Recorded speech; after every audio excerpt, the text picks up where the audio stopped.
अंजलि मिश्रा और स्वागत है आपका हमारे चैनल में। केंद्रीय गृह मंत्री अमित शाह ने आतंकवादी गतिविधियों पर रोक लगाने के लिए, उन पर निगरानी रखने के लिए आज एक बड़ा फैसला लिया है और इस फैसले की जो गूंज है वो अब आतंकवादियों के कान में गूंजती नजर आएगी, क्योंकि इस फैसले का विरोध लगातार विपक्षी दल कर रहे थे और इस फैसले को लेकर गृह मंत्री अमित शाह ने बहुत पहले ही बता दिया था कि ये फैसला जल्द से जल्द लेने वाले हैं। ऐसे में हम कौन से फैसले की बात कर रहे हैं और ये फैसला इतना ज्यादा अहम क्यों है, इसके बारे में आइए हम जरा विस्तार से समझ लेते हैं। केंद्रीय गृह मंत्री अमित शाह ने कहा है कि हवाला लेन देन, आतंकी फंडिंग, आतंकी गतिविधियों, नकली मुद्रा, नशीले पदार्थ, बम धमाकों की धमकियों और गैर कानूनी हथियार की तस्करी की निगरानी के लिए सरकार जल्द ही राष्ट्रीय डाटाबेस विकसित करेगी। जी हाँ, बिल्कुल सही सुना आपने। उन्होंने कहा है कि देश के प्रधानमंत्री नरेंद्र मोदी के नेतृत्व में पहले दिन से ही सरकार की आतंकवाद के खिलाफ जीरो टॉलरेंस नीति है। नेशनल इंटेलिजेंस ग्रिड यानी नेट ग्रिड बेंगलुरु के परिसर का उद्घाटन करने के बाद शाह ने कहा कि खुफिया और कानूनी एजेंसियों को अब महत्वपूर्ण डाटा से जुड़ी बाधाओं से दूर होने के साथ उन्हें पूरी तरह इस्तेमाल करने में सक्षम होना चाहिए।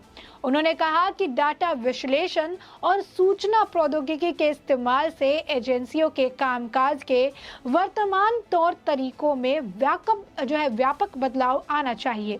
उन्होंने कहा कि उन्हें उम्मीद जताई कि नेट ग्रिड डाटा के विभिन्न स्रोतों को जोड़ने की जिम्मेदारी बखूबी वो निभाएंगे।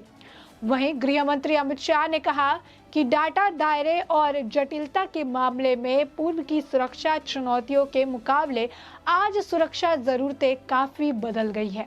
इसीलिए कानूनी और सुरक्षा एजेंसियों के लिए विश्वसनीय स्रोतों के हासिल जानकारी तक सर्वचालित, सुरक्षित और तत्कालीन पहुंचने की जरूरत है। सरकार ने डाटा एकत्रीकरण संगठनों ने नेट ग्रिड तक जानकारी की पहुंच के लिए आधुनिक और अनोखा सूचना प्रौद्योगिकी प्लेटफॉर्म के विकास और संचालन का काम सौंपा। गृह मंत्री अमित शाह ने कहा कि नेट ग्रिड में लगातार अपग्रेडेशन के लिए अनिहित तंत्र होना चाहिए और देश के हुए विभिन्न अपराधों के तरीकों का डाटाबेस बनाने के लिए नेट ग्रिड में एक अध्ययन समूह वो भी होना चाहिए। एजेंसियों ने इस प्रणाली के इस्तेमाल से सतर्कता बरतने का अनुरोध करते हुए शाह ने कहा कि इसका इस्तेमाल सिर्फ और सिर्फ सही उद्देश्य के लिए होना चाहिए। उन्हें यह भी सुनिश्चित करना चाहिए कि जहां तक संभव हो प्रणाली से डाटा का इस्तेमाल कुशलता में सुधार के लिए किया जाए।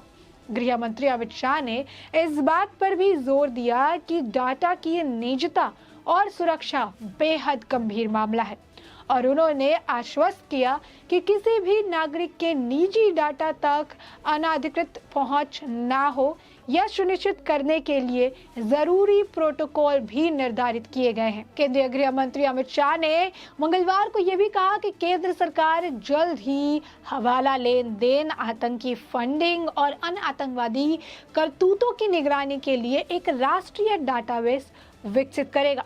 गृह मंत्री अमित शाह ने कहा कि यह नेशनल इंटेलिजेंस ग्रिड का उद्घाटन करते हुए कहा था, केंद्र सरकार हवाला लेन देन, आतंकवादी फंडिंग, नकली मुद्रा, नशीले पदार्थ, बम की धमकी, अवैध हथियार तस्करी और अन्य आतंकवादी गतिविधियों की निगरानी के लिए जल्द ही एक राष्ट्रीय डाटाबेस बनाएगी।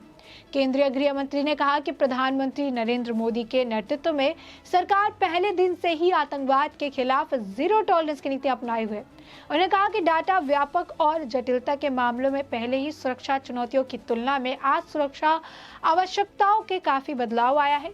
इसीलिए कानून और सुरक्षा एजेंसियों को विश्वसनीय सूत्रों से प्राप्त जानकारी के लिए संचालित, सुरक्षित और तत्काल पहुंच की आवश्यकता है। केंद्रीय गृह मंत्री ने कहा कि खुफिया और कानूनी एजेंसी को अब महत्वपूर्ण डेटा की बाधाओं को दूर करने के लिए एक साथ नेट ग्रिड का पूरा उपयोग करने में सक्षम होना चाहिए। उन्होंने कहा कि डेटा विश्लेषण और सूचना प्रौद्योगिकी की मदद से एजेंसियों में काम करने के वर्तमान तरीकों में आमूलमूल बदलाव होना चाहिए। शाह ने कहा उम्मीद जताई कि नेट ग्रिड डेटा के विभिन्न माध्यमों को जोड़ने की जिम्मेदारी को वो पूरा करेंगे। उन्होंने कहा कि देश में किए गए विभिन्न अपराधों के तौर तरीकों का डेटाबेस बनाने के लिए नेट ग्रिड में एक अध्ययन समूह जरूरी है। गृह मंत्री ने कहा कि CDAC श्री मोदी के आत्मनिर्भर भारत के लक्ष्य के अनुरूप नेट ग्रिड को लागू कर रहा है। गृह मंत्री ने कहा कि सूचना के विश्लेषण के लिए भी ये जरूरी है कि सुलभ, वहन करने वाले योग्य, उपलब्ध, जवाबदेह और कार्रवाई योग्य बिंदुओं को ध्यान में रखा जाए।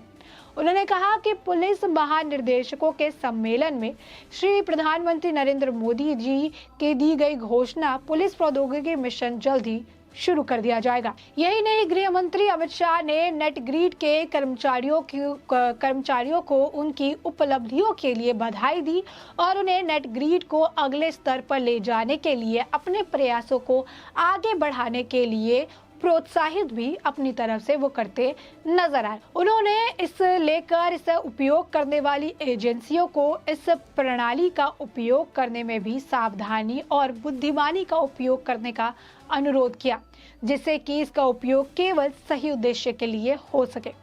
उन्होंने कहा कि डेटा की गोपनीयता और सुरक्षा एक बहुत ही गंभीर मामला है और इससे किसी भी समय किसी भी नागरिक के व्यक्तिगत डेटा तक अधिकृत नहीं पहुंचे। नेट ग्रिड के CEO ने कहा कि नेट ग्रिड की सेवाएं 11 केंद्रीय एजेंसियों और सभी राज्यों तथा केंद्र शासित प्रदेशों की पुलिस के पास उपलब्ध होगी। नेट ग्रिड के उद्घाटन समारोह में कर्नाटक के मुख्यमंत्री बसवराज बोम्मई, राज्य के गृह मंत्री आरगा ज्ञानेंद्र, केंद्रीय गृह मंत्री राज्य मंत्री और निषेध प्रामाणिक और केंद्रीय गृह सचिव भी मौजूद रहे। और इसी दौरान इस पूरे मामले को लेकर ये बड़े फैसले लिए गए, यानी राष्ट्रीय डाटाबेस रखने की बात कही गई, जिससे काफ़ी ज़्यादा आसानी होगी कहीं ना कहीं जो अपराध है उसके पैटर्न को समझने के लिए, अपराधी की पैटर्न को समझने के लिए, अपराधियों की मानसिकता को समझने के लिए, ताकि इसे आगे जो है और बेहतरीन तरीके से इससे काम लिया जा सके और इसकी मदद से किसी भी तरीके की आपराधिक गतिविधि के ऊपर, आपराधिक चीज़ों के ऊपर, गैर कानूनी हथियार के लेन देन के ऊपर रोक लगाई जा सके। और गृह मंत्री अमित शाह कहिए या फिर मोदी सरकार कहिए, जब से मोदी सरकार सत्ता में आई है, जब से बीजेपी है केंद्र में, तब से आतंकवादियों के ऊपर एक के बाद एक गाज गिरती रहती है। आतंकवादियों के खिलाफ एक के बाद एक बड़े फैसले लिए जाते हैं, जिससे आतंकवाद को बड़ा झटका जो है मिलता है। और मोदी सरकार के जो नियम है वो यही रहे हैं कि आतंकवाद की कमर को उन्हें तोड़ना है, आतंकवाद को जड़ से खत्म करना है। और यही कारण है कि मोदी सरकार के आने के बाद केंद्र द्वारा कई बार ऐसे फैसले लिए गए जो कि आतंकवाद को मुंह तोड़ जवाब देने के लिए पूरी तरह से जो है सही साबित हुए हैं। तो साफ तौर पर ये एक बड़ा फैसला है और इसमें जो विपक्षी दल है हमेशा से एक जो है अडंबा लगाते नजर आए थे। उन्होंने कहा था कि ये सही नहीं है, कहीं ना कहीं जो सिक्योरिटी पर्पस से भी ये सही नहीं है, नागरिकों के लिए भी सही नहीं है। लेकिन विपक्ष की तमाम कोशिशों के बाद भी गृह मंत्री अमित शाह ने जैसा कहा था वैसा वो करते नजर आए हैं और अपराधियों के खिलाफ राष्ट्रीय डाटाबेस तैयार करने के लिए अपने किए गए वादे को भी पूरा करते नजर आए। तो ऐसे में हमने आपको ये पूरा मामला बड़े ही विस्तार से बता दिया है कि किस तरीके से आपराधिक घटनाओं पर निगरानी रखने के लिए, अपराध पर रोक लगाने के लिए राष्ट्रीय डाटाबेस का जो है इस्तेमाल अब सरकार करेगी और इसके लिए कमेटी बनाई गई है और वो इसे लेकर काम करती नजर आएगी। तो ऐसे में आपने ये पूरा मामला जो है बड़े ही विस्तार से जान और समझ लिया है और इस पूरे मामले पर गृह मंत्री अमित शाह के इस फैसले पर, राष्ट्रीय डाटाबेस के इस आइडिया पर आपकी भी जो राय हो हमें कमेंट सेक्शन में कमेंट करके जरूर बताएं।